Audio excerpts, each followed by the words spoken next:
Awesome. Good afternoon, everyone, and welcome to our weekly legislative wrap up. I am so excited. I know I said this last week, but I'm saying it again this week. I am so excited because we have one of my favorite legislators on today.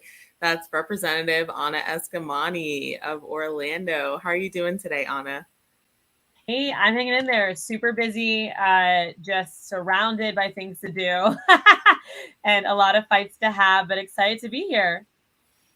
Awesome. And just to share a little bit about Anna for folks to know, like, who is she? Anna is a bold fighter for Florida families and everyday people. Born and raised in Orlando, she's the daughter of working class Iranian immigrants who came to this country in search of the American dream. Anna went to public school, the University of Central Florida, go Knights, and Dark is a times. is a nonprofit professional currently seeking her PhD in public administration. She ran for office the first time candidate in 2018, flipped a legislative seat, and is proud to serve the State House of Representatives for House District 47.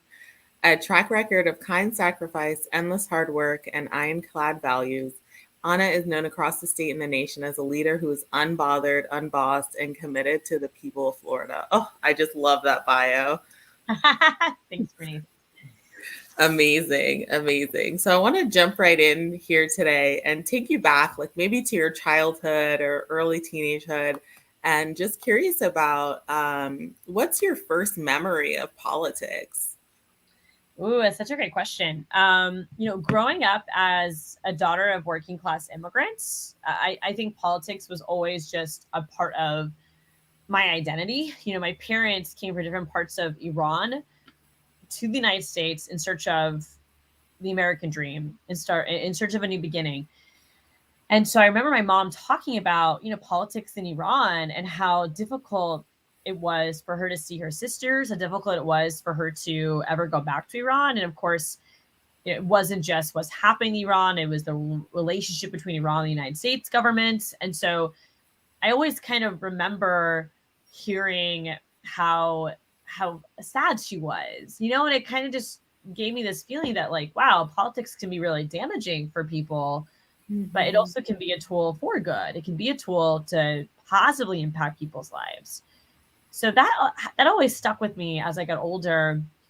And then when I was in fifth grade, I actually was really involved with promoting the Gore Lieberman ticket, which I feel like is so funny for like a 10-year-old to be doing. But my teacher offered extra credit if you like printed out the polls or like wrote about the elections. And so I was like such a, straight A student that I would do, I was like, I'll take the extra credit. But I ended up really like enjoying it. And my dad actually took me to a local like Democratic Party office. And it's just so funny because I remember going into that office and we got a t-shirt and we got like a bumper sticker. And it's so funny how different like campaigns have, changed since then. But I do remember that moment, and I actually put the T-shirt on one of my teddy bears. And then and yeah, so I think those are just some of my first memories of like, thinking about politics and getting involved in a campaign.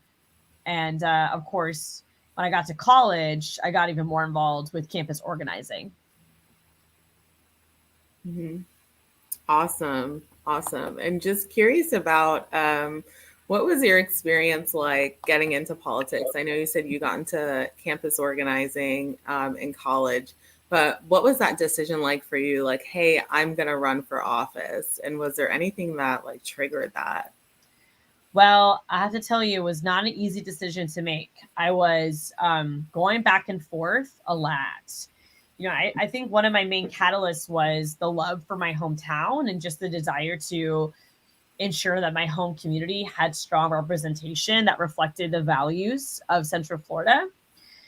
But of course, the election of President Trump was a catalyst for me. I mean, I just felt like that Mhm. entire 2016 election cycle was so polarizing and very demeaning towards different groups of people, whether it was women, whether it was people with disabilities, whether it was immigrants, people of color. I just felt like it was a very dark moment in American history where we were divided, not united. And I felt disappointed, not just by, that dynamic, but also by my own party, because I don't think the Democratic Party did a good job in sharing our values or leading with our values. And I think we took a lot of, the party as a whole took a lot of people for granted and just kind of assumed that folks would vote a Democrat without actually working for it, without earning that respect. So I wanted to redefine, what it means to be a public servant. I wanted to redefine what it means to be a Democrat and kind of restore some faith in humanity and some faith in government again. Oh, and I think that's something that you're definitely doing through your work in the legislature, and bringing us forward kind of to present day. I know we've been jumping around timeline wise. Curious about, how are you feeling going into the 2022 legislative session? I don't know about you, but I kind of have like this impending sense of doom every session, just because it feels like it gets worse every year. Yeah. So just curious about, like, what were your thoughts, especially like committee weeks, like when you were seeing things that were coming up? Well, I definitely can relate to the sense of doom. And we laugh because we don't want to cry. Like, it's definitely hard. It's definitely hard. I mean, the last legislative session was culture war after culture war after culture war. And just when you thought there wasn't, any more issues they could exploit and uh, uh, leverage propaganda around or spread disinformation on, they figured it out. They did. We have bills that are not only going to make it, again, harder to vote and harder to register voters. We have bills that are going after talking about American history, talking about the struggles that people of color have faced, all due to the fact that it could make another student uncomfortable. Like, I mean, it's just shocking to me that that's even something being debated right now. We have a "Don't Say Gay" bill that would prohibit conversations, the encouragement of conversations around sexual orientation or gender identity in schools. We have a book banning bill that also eliminates or severely reduces school board member salaries. And then we have policies around, of course, banning abortion, a 15-week abortion ban, which would be so damaging to the people of this state, especially women. And on top of all of that, corporate tax breaks. We have the Florida Senate just passed out of a committee a $4 billion corporate tax break. As Florida folks remember that only 1% of Florida businesses even pay a corporate income tax. So it's talking about the most profitable of companies who don't really need a tax break, and yet they're set to get one this session. So it is very, very challenging, but it's so important for us to stay focused and think about this long term. We can't just operate per session. We really have to think about what impact are we going to have in activating people around these issues, making sure that they are aware and plugged in, and then taking action. And then how does that translate beyond session? Yeah, and just curious for you, like, how are you feeling at this point in session? Um, what's this moment like? Because a lot of those bills are moving forward. Yeah, and they're moving fast. This is I think the only word I can say is intense. It's a very intense time. I have back-to-back meetings. Like, I don't get a minute to breathe right now. I got home to Orlando at 2:00 in the morning. I woke up, a little around 8:00, and just started my meetings. And so you just cannot slow down. You can't give up. I'm definitely tired, but I'm not weary, and I'm focused. But this is a crisis. Like, everyone needs to be watching the process. I don't want to see, folks after the fact be mad. Like, I want you to be mad right now. I mean, another bill that just passed yesterday, would decimate the rooftop solar industry. I mean, it's just so many issues. Any issue you can care about is on deck right now. And so I'm doing everything I can. Meanwhile, folks ask me every day, you know, Anna, what are you doing about the renting crisis, rent going up? And I have to tell folks, we're doing everything we can, but I'm not in control. Like, this is a Republican majority legislature, and we have this because of voter suppression, gerrymandering, and just, you know, voter turnout. People just don't vote. And now we have redistricting on top of that. So I mean, it's just so important that we do everything we can to not just have these fights in the chamber, but bring people in with us. And that's one of my responsibilities, I think, as a lawmaker, is making this process as accessible as possible for everyday people. I know you mentioned some bills earlier, but curious to hear from you. And in a second, I'll ask you about the good bills, because I think that there is still some good work being done. So we won't leave y'all ruminating on the terrible bills that are going on. But what do you think are some of the most dangerous bills that are moving through the legislature right now? Well, without a doubt, the HB 5, Senate Bill 146, the abortion ban, is really, really bad.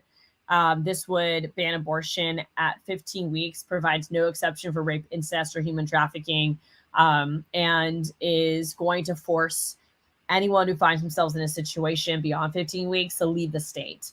So it's a very, very bad bill. It's trying to paint itself as being reasonable.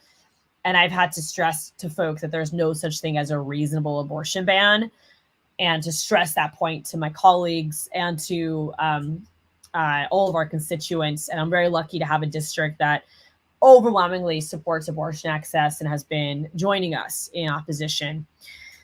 Other bills include, I think the Don't Say Gay bill is incredibly scary, especially when you look at suicide rates among young people, knowing that those who identify as LGBTQ plus are 4 times more likely to contemplate suicide. So we're talking about the health and well-being of our kids. And, you know, this bill is under the guise of parental bill of rights, and it would potentially also force anyone in a school system to out a kid to their parents, even if they're not ready to be public with their parents on their identity or orientation. So it's really, really, again, putting politics in between a children's identity, endangering them, and not giving any consideration to that really sometimes difficult scenario coming out to your parents. And then, yeah, I mentioned the net metering bill. This is a major job loss in Florida. You know, if FPL, Florida Power and Light, gets their way with this bill, then we're going to see tons of thousands of jobs be lost in Florida, all because Florida Power and Light is greedy. This is one of our monopoly utilities in the state, and they want to maintain that monopoly. So this net metering bill, House Bill 741, if it passes, it would allow FPL to have even more power in the state, and it would destroy all these small businesses. So there's a lot of bad bills. Of course, there's also, you know, HB 7, which is the bill I mentioned earlier that would erase history from our textbooks and from our classrooms. I think that's also, especially to introduce that bill during Black History Month. I mean, how tone deaf can you be? But you know, it just speaks to how committed the legislature is to facilitating culture wars and erasing our lived experiences for the betterment of a few. So these are all really, really bad bills. I mean, it's sometimes difficult to, you know, pick which ones you want to go after as an advocate. You know, my responsibility is to go after all of them. But I do encourage folks that if you're feeling overwhelmed by all this information, there's so many organizations out there you can get plugged into, whether it's, you know, Florida Conservation Voters, Equality Florida, Planned Parenthood, a lot of organizations where you can sign up for their email updates or follow them online and really be kept in a loop and know when to take action as well. So I'd love to ask you about what are some of the good bills, or what are bills that you're championing this legislative session? Yeah, well, I mentioned the affordable housing crisis. So we're pushing hard on the affordable housing crisis in not only getting more funding to affordable housing so we can construct it, but also pushing on what are the immediate solutions, because right now folks are experiencing huge increases in rent and upwards of 20 to 30%. And myself and about 20 other Democratic lawmakers, we actually did send a letter to Governor Ron DeSantis asking him to call for a housing state of emergency so we could implement Florida's price gouging laws to help consumers have an option in the face of these rent hikes. But of course, the governor did nothing to meet that demand. And then every year I file, rent stabilization bills. They never get a hearing.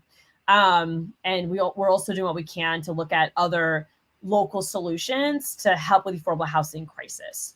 Unfortunately, as we do that work, there's also a lot of like anti-consumer bills. There's one right now moving that would create a new predatory system within tenant law that would allow a tenant to be charged a never-ending fee, if they waived their security deposit and did a fee system instead.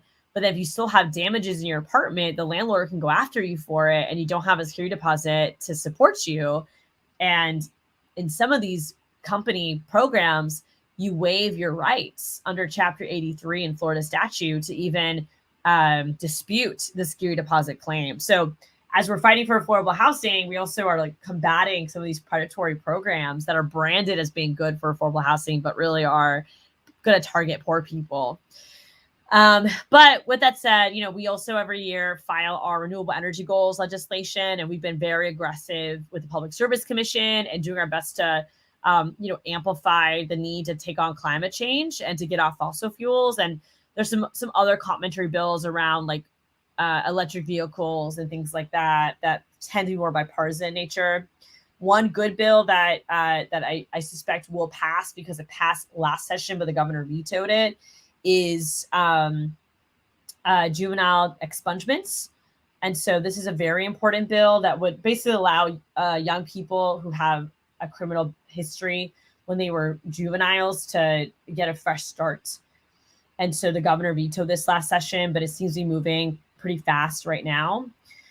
And then in the area of like human trafficking prevention, domestic violence, we tend to find common ground in those preventative measures. And then area that I'm always very proud of is arts and culture funding, and increasing arts and culture funding in Florida. So we're working towards that right now as well. Well, thank you so much for sharing those, and thank you for your work. I know it must be extremely hard to be doing your work in the environment that you are doing, and within this Republican majority. So just sending appreciation for that. Thank you. I appreciate that. And last question for you today. What do you think? I know you mentioned getting involved with organizations, but what would you recommend for constituents? Like, how should they get involved in the process? Well, first of all, we do a weekly newsletter during session that I spend about 5 hours on a week, and that's available also on our website blog, anaforflorida.com/blog. But if you go to anaforflorida.com/legislative updates, you can also sign up, and you will get those updates every Monday morning in your inbox. And they're pretty encompassing. I mean, I try to cover all these important bills and also share links to other issues you should be aware about or issues you should be reading about. So I try really hard to kind of be that filter, because I know it's very overwhelming to know where to go and what to read. And so I try to play that role as much as I can in the content that we create through not just our newsletter, but also all of our social media accounts. So, last night on our way back home, I spent much of the time uploading videos, editing photos, like trying to just let folks know what's happening in Tallahassee in a medium that they understand and that they can interact with. And then there's other, like I said earlier, organizations that can help you be more plugged in because they're focused on a specific issue or subject matter that you might care about. So whether it's the environment, animal rights, land conservation, climate change, abortion access, LGBTQ plus rights, housing issues, like there's always an organization that that is tracking those issues, that prioritize those issues, you can get yourself plugged into. And of course, come to Tallahassee. You know, we have gay days at the Capitol coming up. All of our LGBTQ plus groups are going to be in Tallahassee. So there's a lot of opportunities for you to also like join these trips to Tallahassee and have your voice be heard actually in the Capitol. That's awesome. Well, thank you so much for sharing with us, Representative Anna Eskimani. Any last words that you have for folks before we jump off today? Beyond staying in touch with us, you know, we are hosting a mid-session update that you can find the details on our Facebook page. So if you do want to get like a mini update on what's happening in Tallahassee, we'll be doing that. So I definitely encourage you to check out our Facebook page, go to our events tab and see what we have on deck. And then beyond that, you know, don't be discouraged. I know it can feel like things are moving in the wrong direction and that we're not solving problems, we're creating problems. And honestly, you're not wrong about any of that. But that is an opportunity to lean in more, to build power collectively and to not lose focus. Because if we gotta look at this long term and realize that there's a lot of people in Florida who need us. And every time we fight, every time we show up, we're leading the direction in a positive way that is transformative for every person. So just don't lose sight of how valuable you really are in this work. Awesome. Those words are going to stick with me too. So thank you so much, folks. Thank you to Representative Anna Eskimani for joining us today, and hope everyone has an amazing Friday. Thanks again. Thanks so much. Bye, everyone.